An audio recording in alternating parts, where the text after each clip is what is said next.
നമസ്കാരം, പുതിയൊരു വീഡിയോയിലേക്ക് എല്ലാവർക്കും സ്വാഗതം. ഇന്ന് നമ്മൾ പറയുവാൻ പോകുന്നത് ഇലക്ട്രിക് കാറുകളെ കുറിച്ചാണ്. നിങ്ങൾ ഒരു ഇലക്ട്രിക് കാർ വാങ്ങുവാൻ പോകുകയാണെങ്കിൽ നിങ്ങൾ ശ്രദ്ധിക്കേണ്ട ഒരു 14 കാര്യങ്ങൾ, അതാണ് ഞാൻ ഇന്നിവിടെ പറയാൻ പോകുന്നത്. ഇത് 14 ചോദ്യങ്ങൾ നിങ്ങളോട് തന്നെ ചോദിക്കേണ്ടുന്ന ചോദ്യങ്ങളാണ്. എല്ലാ വീട്ടിലും മിനിമം ഒരു കാറെങ്കിലും ഉണ്ടാവും. എന്നാൽ ചിലയിടത്തൊക്കെ 2 കാറുണ്ടാവും. ഈ രണ്ടാമത്തെ കാറ് മിക്കവാറും ഒരു ഇലക്ട്രിക് കാർ ആകാനാണ് സാധ്യത. അല്ലെങ്കിൽ അതൊരു ഇലക്ട്രിക് കാർ ആക്കിയാലോ എന്ന് ചിന്തിക്കുന്നവരും ഉണ്ടാകും. കാരണം ഒരു ബാറ്ററി പവേർഡ് വാഹനം എന്ന് പറയുമ്പോൾ ട്രഡീഷണലായ ഫ്യൂവൽ പവേർഡ് വാഹനങ്ങളെ അപേക്ഷിച്ച് അതിൻ്റെ മെയിൻ്റനൻസ് കോസ്റ്റ്, അതിൻ്റെ ഓപ്പറേഷണൽ കോസ്റ്റ്, ഇതെല്ലാത്തിലും വലിയ വ്യത്യാസങ്ങളുണ്ട്.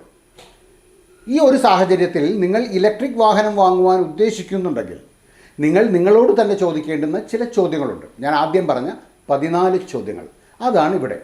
ആദ്യത്തെ ചോദ്യം, നിങ്ങൾ വാങ്ങുവാൻ ഉദ്ദേശിക്കുന്ന കാറിൻ്റെ ഓപ്പറേഷണൽ റേഞ്ച് നിങ്ങളുടെ ആവശ്യത്തിന് മതിയാകുമോ? മിക്കവാറും കാറുകൾക്ക് ഒറ്റ ചാർജിൽ തന്നെ 200 കിലോമീറ്ററിൽ അധികമാണ് കമ്പനികൾ പറയുന്ന മൈലേജ്. ഇതിൽ MG കോമറ്റിന് അവർ പറയുന്നത് 231 കിലോമീറ്റർ ആണെങ്കിൽ ഇന്നിപ്പോൾ നമ്മുടെ നാട്ടിൽ കിട്ടുന്ന ഒട്ടുമിക്ക മോഡലുകൾക്കും 300 കിലോമീറ്ററിലധികം മൈലേജാണ് കമ്പനികൾ പറയുന്നത്. നിങ്ങളുടെ ദിവസം തോറുമുള്ള ആവശ്യങ്ങൾ, നിങ്ങളുടെ വീക്ക് എൻഡിലെ ആവശ്യങ്ങൾ, ഇതെല്ലാം പരിഗണിക്കുമ്പോൾ ഏത് EV വേണമെന്ന് നിങ്ങൾ തന്നെ തീരുമാനിക്കുക. ഇനി രണ്ടാമത്തെ ചോദ്യം നിങ്ങളോട് ചോദിക്കേണ്ടത്, ആ വാഹനം എൻ്റെ മറ്റ് ആവശ്യങ്ങൾക്ക് കൂടി ഉപകരിക്കുമോ എന്നാണ്. എന്ന് വെച്ചാൽ നിങ്ങൾക്കും നിങ്ങളുടെ കുടുംബത്തിനും അനുയോജ്യമായ ഒരു സ്പേസ് അതിനുണ്ടോ? നിങ്ങളുടെ ഷോപ്പിംഗ്, നിങ്ങളുടെ യാത്രകൾ, ഇതിനെല്ലാം ആവശ്യമായ ലഗേജ് റൂം അതിനുണ്ടോ? മാത്രവുമല്ല, ആ വാഹനം നിങ്ങളുടെ ബജറ്റിന് അനുസൃതമാണോ? ഇതൊന്നും കൂടാതെ നിങ്ങൾ വാങ്ങുവാൻ ഉദ്ദേശിക്കുന്ന വാഹനം നിങ്ങൾ നിർബന്ധമായും സമയമെടുത്ത് ടെസ്റ്റ് ഡ്രൈവ് ചെയ്തിരിക്കണം. നിങ്ങളുടെ ഉള്ളിലുള്ള ചോദ്യങ്ങൾക്ക് ഉത്തരം ആ വാഹനം തരുന്നുണ്ടോ എന്നുകൂടി നിങ്ങൾ നോക്കണം. ഇനി മൂന്നാമത്തെ ചോദ്യം, എങ്ങനെയാണ് നിങ്ങൾ ഒരു വാഹനം വാങ്ങുവാൻ പോകുന്നത്? അതിൻ്റെ ഫൈനാൻസിങ് ഓപ്ഷൻസ് ഏതാണ് നിങ്ങൾ തിരഞ്ഞെടുക്കുന്നത്? വിദേശങ്ങളിൽ 80% ഇലക്ട്രിക് വാഹനങ്ങളും ലീസിലാണ് ഓടുന്നത്. നമ്മുടെ നാട്ടിൽ എന്തായാലും ആ ഒരു സംഗതി ഇതുവരെ വന്ന മട്ടില്ല. നമ്മൾ വാഹനം ബാങ്ക് ലോണോ അല്ലെങ്കിൽ പ്രൈവറ്റ് ഫൈനാൻസോ അറേഞ്ച് ചെയ്ത് വാങ്ങും. ഇലക്ട്രിക് വാഹനങ്ങൾക്ക് കൺവെൻഷണൽ ഫ്യൂവൽ വാഹനങ്ങളെക്കാൾ വില കൂടുതലാണ്. ഇന്നിപ്പോൾ ഇന്ത്യയിൽ 46ഓളം ഇലക്ട്രിക് കാറുകൾ വിപണിയിലുണ്ട്. MGയുടെ കോമറ്റാണ് ഏറ്റവും വില കുറഞ്ഞതെങ്കിൽ BMWവിൻ്റെ i7 ആണെന്ന് തോന്നുന്നു ഏറ്റവും വില കൂടിയത്. ഇനിയും പുതിയ ചില EVകൾ, BYDയുടെ E-Max 7, BYDയുടെ തന്നെ സീകൾ, അതുപോലെ സ്കോഡയുടെ Enyaq iV, ഇങ്ങനെ ചില കാറുകൾ കൂടി ഉടൻ തന്നെ വിപണിയിൽ എത്തുമെന്നാണ് സൂചന. വില വിവരം ഇപ്പോഴും കൃത്യമായി അറിയില്ല. ഇപ്പോൾ ഈ അടുത്ത ഇടയ്ക്ക് MG വിൻസർ എന്നു പേരായ ഒരു EV ലോഞ്ച് ചെയ്യുകയുണ്ടായി. സ്റ്റാർട്ടിംഗ് പ്രൈസ് എന്ന് പറഞ്ഞ് അവർ ഓഫർ ചെയ്യുന്നത് 9.99 ലക്ഷം രൂപയായിരുന്നു. എന്നാൽ അവർ കൊണ്ടുവന്ന ബാസ് എന്ന പരിപാടിയിൽ ബാറ്ററി ആസ് എ സർവീസ് പ്രോഗ്രാമിൽ ബാറ്ററിക്ക് കിലോമീറ്ററിന് 3.5 രൂപ വെച്ച് നമ്മൾ അഡീഷണൽ കൊടുക്കേണ്ടി വരുന്നുണ്ട്. നാലാമത്തെ ചോദ്യം, ചാർജിങ് ഇൻഫ്രാസ്ട്രക്ചറാണ്. എവിടെ എങ്ങനെ നിങ്ങളുടെ വാഹനം ചാർജ് ചെയ്യുവാൻ പറ്റും? തീർച്ചയായും നിങ്ങളുടെ വീട്ടിൽ ഒരു ചാർജിങ് സ്റ്റേഷൻ ഉണ്ടാകും. അതിൻ്റെ ലോഡ് ഗ്രിഡിന് താങ്ങാൻ പറ്റുമോ? ഇല്ലെങ്കിൽ എന്ത് ചെയ്യണം? 3 ഫേസ് കണക്ഷൻ എടുക്കേണ്ടി വരുമോ? അങ്ങനെ വന്നാൽ അതിന് വരുന്ന അഡീഷണൽ ഇൻവെസ്റ്റ്മെൻറ്റ്, നിങ്ങളുടെ വീട്ടിൽ ചാർജിങ്ങിനുള്ള സൗകര്യപ്രദമായ ഒരു ഇടമുണ്ടോ? ഇതെല്ലാം നിങ്ങൾ ശ്രദ്ധിക്കേണ്ടതുണ്ട്. പക്ഷേ അതുമാത്രം പോരല്ലോ, നിങ്ങളുടെ സിറ്റിയിലുള്ള, നിങ്ങൾ പോയി വരുന്ന ഇടങ്ങളിൽ എല്ലാമുള്ള ചാർജിങ് സ്റ്റേഷനുകൾ ഏതൊക്കെയാണ് എന്ന് അറിഞ്ഞു വയ്ക്കുക. ചാർജിങ് സ്റ്റേഷനുകളുടെ എണ്ണത്തിൽ ഗണ്യമായ വർധന ഉണ്ടാകുന്നുണ്ട്. എങ്കിലും ഓർമ്മിക്കുക, പെട്രോൾ ഡീസൽ പമ്പുകൾ പോലെ അത് സാധാരണമല്ല. മറ്റൊന്നുകൂടി മനസ്സിലാക്കി വെക്കേണ്ടതുണ്ട്, നിങ്ങളുടെ വാഹനം ഏത് ചാർജറുമായി കമ്പാറ്റബിൾ ആണ് എന്നുകൂടി നിങ്ങൾ അറിയേണ്ടതുണ്ട്. ടൈപ്പ് 2 AC ചാർജിംഗ് ഉണ്ട്, അതേപോലെ തന്നെ DC ഫാസ്റ്റ് ചാർജിംഗ് ഉണ്ട്. ഈ DC ഫാസ്റ്റ് ചാർജിങ്ങിൽ തന്നെ ടൈപ്പ് 2 ചാർജിംഗ് പ്ലഗ്സുമുണ്ട്, CCS ടൈപ്പ് 2 ചാർജിംഗ്. നിങ്ങളുടെ വാഹനത്തിൻ്റേത് ഏത് ആണ് എന്ന് നിങ്ങൾ അറിഞ്ഞു വെക്കേണ്ടതുമുണ്ട്. അഞ്ചാമത്തെ ചോദ്യം, ചാർജിംഗ് സമയം എത്രയാണ്? നിങ്ങളുടെ വാഹനം ഫുൾ ചാർജ് ചെയ്യുവാൻ എടുക്കുന്ന സമയം കൃത്യമായും അറിഞ്ഞു വയ്ക്കുക.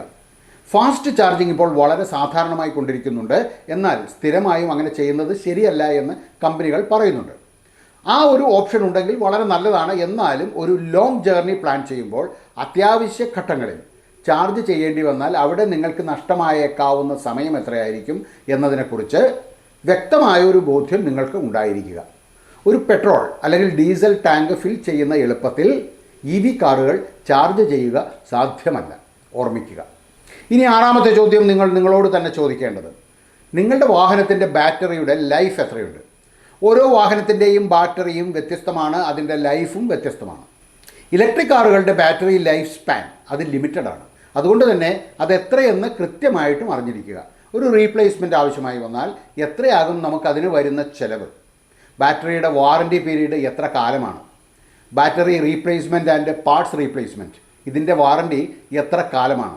എല്ലാം മനസ്സിലാക്കി വയ്ക്കുക. സാധാരണഗതിയിൽ വാഹന നിർമ്മാതാക്കൾ 5 മുതൽ 8 വർഷം വരെയൊക്കെ ബാറ്ററിക്ക് വാറൻറ്റി കൊടുക്കാറുണ്ട്. MG വിൻസറിനൊക്കെ ലൈഫ് ടൈം വാറൻറ്റി നൽകുന്നുണ്ട്. എല്ലായ്പ്പോഴും ഹിഡൻ ടേംസ് ആൻഡ് കണ്ടീഷൻസ് ഇല്ലാത്ത കംപ്ലീറ്റ് റീപ്ലേസ്മെൻറ്റ് വാറൻറ്റി വാഗ്ദാനം ചെയ്യുന്ന മോഡലുകൾ ഉണ്ടോ എന്ന് അന്വേഷിക്കുക. ഏഴാമത്തെ ചോദ്യം, ഇലക്ട്രിക് വാഹനങ്ങൾക്ക് ഗവൺമെൻറ് സബ്സിഡി ഉണ്ടോ? ഇൻസെൻറ്റീവ് എന്തെങ്കിലും കിട്ടുമോ? ഇതൊക്കെ അറിഞ്ഞു വെക്കുന്നത് എപ്പോഴും നല്ലതാണ്. ദൗർഭാഗ്യവശാൽ ഇപ്പോൾ അങ്ങനെയുള്ള സബ്സിഡികളൊന്നും ലഭ്യമല്ല.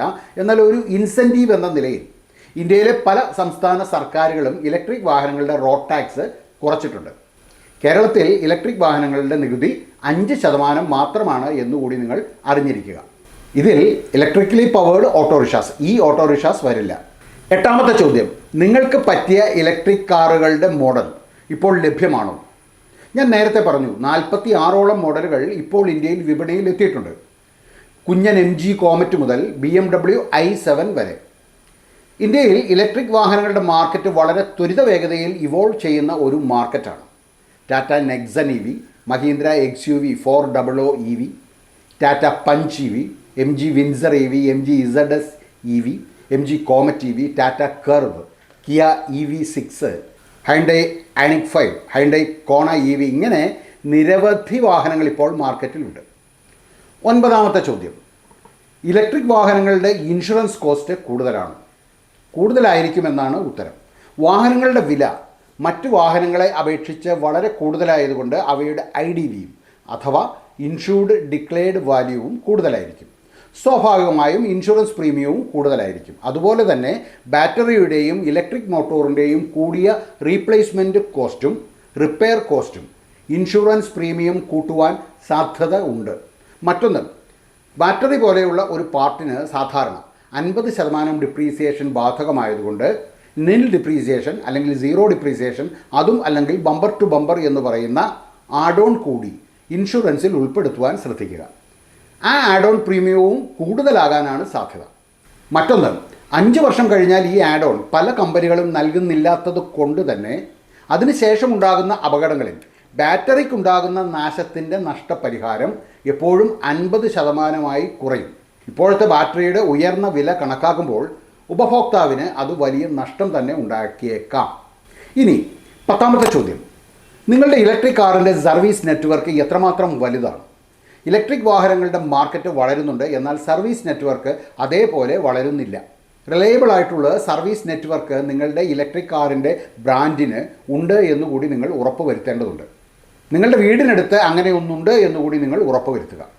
ഇനി 11ാമത്തെ ചോദ്യം, നിങ്ങൾ വാങ്ങുവാൻ പോകുന്ന ഇലക്ട്രിക് വാഹനത്തിന് റീസെയിൽ വാല്യൂ ഉണ്ടാകുമോ? ഇന്ത്യയിൽ ഇലക്ട്രിക് വാഹനങ്ങളുടെ റീസെയിൽ മാർക്കറ്റ് ഇപ്പോഴും താരതമ്യേന പുതിയതും അനിശ്ചിതവുമായ ഒരു മാർക്കറ്റാണ്. അതുകൊണ്ട് തന്നെ മാർക്കറ്റിലെ ട്രെൻഡുകൾ റിസർച്ച് ചെയ്യുക. എപ്പോഴും പൊട്ടൻഷ്യൽ ആയിട്ടുള്ള ഒരു ഡിപ്രീസിയേഷൻ ആൻറ്റിസിപ്പേറ്റ് ചെയ്യുക. ഇനി 12ാമത്തെ ചോദ്യം, എന്തായിരിക്കും വാഹനത്തിൻ്റെ ലോങ് ടേം കോസ്റ്റ്? ഇലക്ട്രിക് കാറുകൾക്ക് പെട്രോൾ ഡീസൽ കാറുകളെ അപേക്ഷിച്ച് റണ്ണിംഗ് കോസ്റ്റ് കുറവാണ്. എന്നാൽ വാഹനത്തിൻ്റെ ഇനിഷ്യൽ കോസ്റ്റും ബാറ്ററിയുടെ വിലയുമെല്ലാം കണക്കാക്കിക്കൊണ്ട് long term cost of ownership അത് അനലൈസ് ചെയ്ത് ഇരിക്കണം. 13ാമത്തെ ചോദ്യം, ഞാനൊരു പുതിയ ഇലക്ട്രിക് കാർ വാങ്ങണോ അതോ ഒരു സെക്കൻഡ് ഹാൻഡ് യൂസ്ഡ് കാർ വാങ്ങണോ? ഈ ചോദ്യത്തിൻ്റെ ഉത്തരം അല്പം കുഴപ്പം പിടിച്ചതാണ്. 11ാമത്തെ ചോദ്യത്തിൽ ഇതിനുള്ള ഉത്തരവുമുണ്ട്. യൂസ്ഡ് ഇലക്ട്രിക് കാർ മാർക്കറ്റ് ഇപ്പോഴും ശൈശവ ദശയിലായതുകൊണ്ട് സെക്കൻഡ് ഹാൻഡ് മാർക്കറ്റ് അല്ലെങ്കിൽ സെക്കൻഡ് ഹാൻഡ് വില എങ്ങനെയാകുമെന്നത് ഇപ്പോഴും അത്ര തിട്ടമില്ല. മാത്രമല്ല ബാറ്ററിയുടെ വിലയും അതിൻ്റെ ലൈഫ് സ്പാനും കണക്കാക്കുമ്പോൾ വ്യക്തമായ ഒരു ഉത്തരത്തിനായി നമുക്ക് കുറച്ചുകൂടി കാത്തിരിക്കേണ്ടി വരും.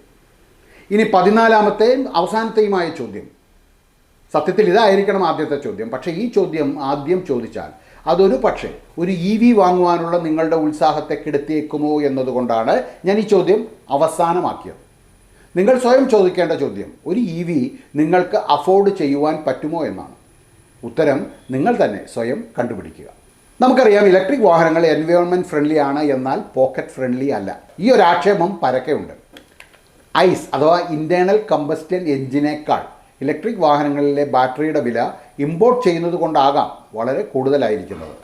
കുറഞ്ഞ EV ഇൻഫ്രാസ്ട്രക്ചർ, ബാറ്ററിയുടെ ഉയർന്ന വില, കൂടിയ ചാർജിംഗ് സമയം, വാഹനങ്ങളുടെ തന്നെ ഉയർന്ന വില, ഇതെല്ലാമാണ് ഒരു EVയെക്കുറിച്ച് നമ്മൾ ആലോചിക്കുമ്പോൾ ആരുടെ മനസ്സിലുമുണ്ടാകുന്ന ആദ്യ ചിന്തകൾ. എന്നിരുന്നാലും സീറോ എമിഷൻ, കുറഞ്ഞ റണ്ണിങ് ചെലവുകൾ, മെയിൻറ്റെയിൻ ചെയ്യുവാനുള്ള ചെലവ് കുറവ്, ഉയർന്ന പെർഫോമൻസ്, ഇതൊക്കെയാണ് ഒരു EVയെ ആകർഷകമാക്കുന്നത്.